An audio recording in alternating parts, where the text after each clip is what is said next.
हम वो लोग हैं जो कभी समझौते नहीं करते। ऐसा कहने वाले लोग ना सबसे ज्यादा समझौते करते हैं और सबसे भद्दे समझौते करते हैं।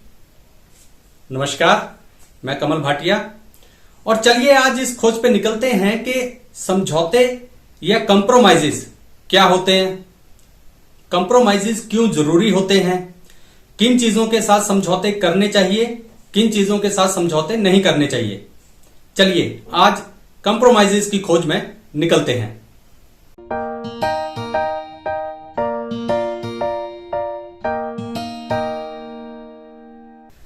देखिए, हम सभी सोचते हैं कि समझौते या कंप्रोमाइजेस जो होते हैं ना, वो अक्सर कमजोर लोग करते हैं कि उनसे कुछ और तो होता नहीं, इसलिए वो समझौते कर लेते हैं।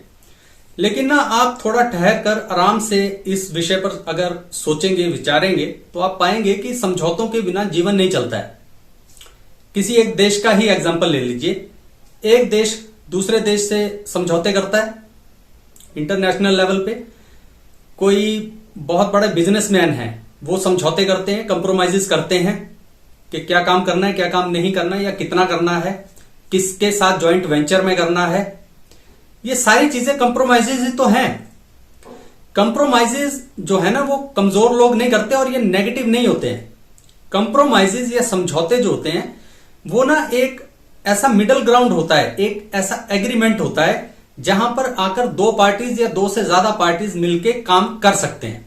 देखिए, जहां पे भी ज्यादा लोग इन्वॉल्व होंगे वहां पर अगर सबने मिलके एक अच्छा और बेहतर काम करना होगा तो कंप्रोमाइजेस करना जरूरी है, समझौते करना जरूरी है, ताकि हमारा जो वर्क है वो एफिशिएंटली आगे बढ़े, किसी एक दिशा में आगे चले। तो पहली बात तो यह समझिए कि समझौते कमजोर लोगों का काम नहीं है। दूसरी बात जो बहुत जरूरी है वो ये कि ऐसा नहीं है कि समझौते हर वक्त और हर जगह ही करने चाहिए। कुछ ऐसी चीजें होती हैं जहां पर कोई समझौता नहीं चलता है। जैसे मान लीजिए कि जब हम ये कहते हैं कि समझौते नहीं करने चाहिए तो उसका मतलब ये है कि आपको अपनी डिग्निटी से, अपनी सेल्फ वर्थ से, ट्रूथ से, इंटीग्रिटी से, अपनी वैल्यूज से, इन सारी चीजों से समझौते नहीं करने लाइफ में। ये सारी चीजें आपकी अपनी हैं, अपनी पर्सनल हैं, और आपका अपना एक विचार है कि आपको किस दिशा में आगे बढ़ना है। इन चीजों के साथ जब भी आप समझौते करेंगे आप हमेशा घाटे का सौदा करेंगे अपने लिए। देखिए, एक बात है, उसे बहुत ध्यान से सुनिए कि अनडिस्क्लोज्ड कंप्रोमाइजेस टर्न्स इनटू कंपल्शंस। मतलब वो समझौते जिनको आपने डिस्क्लोज नहीं किया है, बताया नहीं है, वो धीरे धीरे आगे चलकर ना कंपल्शंस या मजबूरियों में बदल जाते हैं। जैसे मान लीजिए दो देश हैं, वो आपस में कोई समझौता कर रहे हैं, कोई संधि कर रहे हैं, तो अगर उस संधि में, उस समझौते में ये लिखा ही नहीं है कि हम इन इन कंडीशंस पर ये कंप्रोमाइजेस कर रहे हैं, तो आगे चलकर जब काफी आगे चीजें चली जाएंगी तो वो किसी एक पार्टी के लिए, जो सफरिंग पार्टी होगी, उसके लिए वो कंपल्शन या मजबूरी बन जाएगी, क्योंकि उन्होंने उसे डिस्क्लोज ही नहीं किया। इस बात को आप अपने रिलेशनशिप्स में रख के देख सकते हैं, अपने परिवार के परिप्रेक्ष्य में देख सकते हैं, या किन्हीं और जगहों पे जो भी आपके कंप्रोमाइजेस अनडिस्क्लोज्ड होंगे, वो जो है वो कंप्रोमाइजेस आपके कंपल्शंस में बदलेंगे ही बदलेंगे, चाहे थोड़े समय बाद बदलें या थोड़े ज्यादा समय बाद बदलें। आज हम कंप्रोमाइजेस की बात कर रहे हैं, तो ये देखते हैं कि कंप्रोमाइजेस जरूरी क्यों होते हैं लाइफ में। तो देखिए, सबसे पहला रीजन जो है ना, जिसमें कंप्रोमाइजेस जो हैं वो बहुत अच्छी भूमिका निभाते हैं, वो ये कि बेटर रिलेशनशिप्स, आपके जो रिलेशनशिप्स होते हैं ना, वो बहुत बेहतर हो जाते हैं किसी के भी साथ, चाहे वो पर्सनल रिलेशनशिप्स हों या प्रोफेशनल रिलेशनशिप्स हों। देखिए, हर जगह आप ही की तो चलेगी नहीं, और जीवन एक सा है नहीं, और आपको दूसरे लोगों की जरूरत है। हर वक्त जीवन के हर मोड़ पे आपको जरूरत पड़ेगी किसी दूसरे की। अकेले आप कहां तक जाओगे? लेकिन जब भी कोई दूसरे व्यक्ति आपके साथ देगा तो वो बिना मतलब के तो देगा नहीं, उसकी भी तो अपनी जरूरतें हैं, उसके भी तो कुछ अपने एम्स हैं, उसकी भी अपनी वैल्यूज हैं। तो वहां पे आपको ना एक कॉमन ग्राउंड ढूंढना पड़ेगा कि जिनके बीच रहकर आप अपना जो कोई भी कार्य कर रहे हैं उसे एक बेहतर तरीके से कर पाए। कंप्रोमाइजेस जब आप करेंगे ना, तो एक मिडिल ग्राउंड ढूंढते हैं, एक एग्रीमेंट ढूंढते हैं कि ठीक है, ये काम आप कर लीजिए, ये काम मैं कर लूंगा, और ये काम जो है वो बढ़िया से हो जाएगा, और लास्ट में हम इस तरह से एडजस्टमेंट अपनी कर लेंगे। तो बताइए इसमें कोई दिक्कत वाली बात है? अगर सारा काम आप खुद ही करें तो उसमें कितनी ज्यादा परेशानी हो जाएगी, कितना ज्यादा टाइम कंज्यूमिंग हो जाएगा वो सारा काम। तो बेटर रिलेशनशिप्स, बहुत बढ़िया आपके जो रिश्ते हैं अपने आसपास वो बन जाते हैं। अगर आप अपनी ही धौंस में रहेंगे तो फिर आप अकेले रहेंगे, परेशान रहेंगे और मुश्किल में रहेंगे। इसके बाद जो दूसरा फायदा होता है ना कंप्रोमाइज करने का, वो होता है बेटर प्रॉब्लम सॉल्विंग। कि देखिए कभी कोई बड़ी आपने प्रॉब्लम कोई है उसे सॉल्व करना है तो नेचुरली आपको दूसरे लोगों से कोलैबोरेशन चाहिए होगा। मान लीजिए कि एक गूगल का ही एग्जांपल ले लेते हैं। गूगल है, अब उसके लाखों एम्प्लॉयज हैं, तो अगर जो लैरी पेज थे, फाउंडर थे गूगल के, अगर वो कहते कि नहीं हम खुद ही सारा काम कर लेंगे तो कर सकते थे क्या? वो इसे इतने बड़े स्केल पे पहुंचा सकते थे? नहीं। लाखों लोग हैं, अलग अलग टीम्स हैं जो अलग अलग चीजें देखती हैं, अलग अलग कोलैबोरेशंस हैं जो इकट्ठे मिलकर किसी समस्या का हल करते हैं। तो वो तभी होता है कि जब हम कंप्रोमाइजेस करें।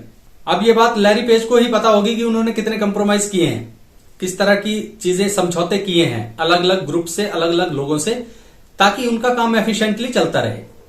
ये दूसरी चीज है कि प्रॉब्लम्स जो हैं, बड़ी प्रॉब्लम्स जब आती हैं तो बड़े ग्रुप्स चाहिए, ज्यादा लोग चाहिए और उन्हें साथ चलाने के लिए आपको कंप्रोमाइजेस या समझौते करने पड़ते हैं। जो तीसरी चीज है ना जिसका हमें फायदा मिलता है कंप्रोमाइज करने की वजह से, वो होता है कि बेटर अपॉर्चुनिटीज फॉर सक्सेस। कि जब भी देखिए आपने अक्सर नाम सुना होगा ज्वाइंट वेंचर्स, कि कोई बाहर की कंपनी है वो इंडिया में आ रही है और वो ज्वाइंट वेंचर करेगी किसी इंडियन कंपनी के साथ। क्यों करते हैं? ताकि जो अपॉर्चुनिटीज बेहतर हो जाए सक्सेस की, ताकि एक पार्ट कोई एक कंपनी संभाल ले, दूसरा पार्ट कोई दूसरी कंपनी संभाल ले। अक्सर होता है ऐसा है कि टेक्नोलॉजी वाली कंपनी जो है बाहर से इंडिया में आ रही है तो इंडिया जो है यहाँ पे उसका डिस्ट्रीब्यूशन, उसका मार्केटिंग, उसका सेल्स संभाल लेती है। टेक्नोलॉजी बाहर से आ रही है तो कितना इजी हो गया दोनों के लिए, दोनों ज्यादा बेनिफिट जो है वो रीप कर पाएंगे। बस तो उन्होंने किसी ना किसी बेस पे तो वो कंप्रोमाइज किया ही होगा कि कौन कितना % लेगा, उसका अवधि क्या होगी और किन कंडीशंस पे होगा। ये सारे कंप्रोमाइजेज तो हैं। इसके बाद जो अगली चीज है ना जिसकी वजह से बहुत आसानी होती है कंप्रोमाइज करने की वजह से, वो होती है रिड्यूस स्ट्रेस। कि आप ना अपना जो परेशानी है, अपना स्ट्रेस है, वो बहुत कम कर लेते हैं। अब देखिए कि मान लीजिए गवर्नमेंट है, गवर्नमेंट ने कोई चीज डिस्ट्रीब्यूट करनी है पूरे देश में।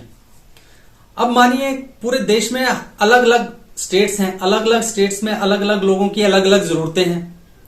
अब वो कैसे डिस्ट्रीब्यूट करेंगे? उसमें प्रॉब्लम्स होंगी कि नहीं होंगी? अब अगर वहीं पे गवर्नमेंट जो है वो डिफरेंट स्टेट्स के साथ कुछ कंप्रोमाइजेस कर लेती है कि यहाँ पे गरीबी ज्यादा है, इनको थोड़ा ज्यादा दे देते हैं, तो चलिए आपको अगर ये चीज ज्यादा नहीं दे रहे हैं तो कोई दूसरी स्टेट है उसको उस चीज की कम जरूरत है तो उन्हें कहीं और कंपनसेट कर दिया जाए। तो इस तरह के जब समझौते करते हैं ना तो सब खुश रहते हैं। जब सब खुश रहेंगे तो स्ट्रेस कम होगा। अगर आप ये कंप्रोमाइजेस नहीं करेंगे अपने जीवन में भी तो आप ना बेवजह से अपने जीवन में कन्फ्लिक्ट्स को बुलावा देंगे, आप परेशान रहेंगे, किस किस से लड़ते फिरेंगे। और अगर आप वो कंप्रोमाइजेस अपनी लाइफ में कर लेंगे तो आप बहुत ज्यादा परेशानियों को ऑटोमेटिकली अपने जीवन से बाहर निकाल देंगे। तो ये जो हमने 3-4 रीजंस देखे, वैसे तो और भी बहुत से हो सकते हैं, लेकिन ये अगर 3-4 चीजें देख लें कि कंप्रोमाइज करने की वजह से कितना फायदा हमें मिल रहा है तो आप कहेंगे कि नहीं कंप्रोमाइज तो अच्छी चीज है, इसमें कोई दिक्कत नहीं है। हाँ, किन चीजों से कंप्रोमाइज नहीं करना चाहिए वो सारी चीजें हमने पहले डिस्कस कर ही ली है। तो इस तरह से अगर आप अपना जीवन में आगे चलेंगे और उन चीजों के साथ कंप्रोमाइज करेंगे जहां पे आपको कंप्रोमाइज करना चाहिए तो आप एक बेहतर जीवन जिएंगे। और अगर बिना वजह के कहीं टांग अड़ाए रखेंगे तो आप परेशान रहेंगे, दुखी रहेंगे और उसका आपको कोई भी फायदा मिलने वाला है नहीं। तो ये कुछ बातें थी जो आज आपसे करनी थी। फिर कभी किसी और खोज पे निकलेंगे, तब तक अपना ख्याल रखिए। नमस्कार।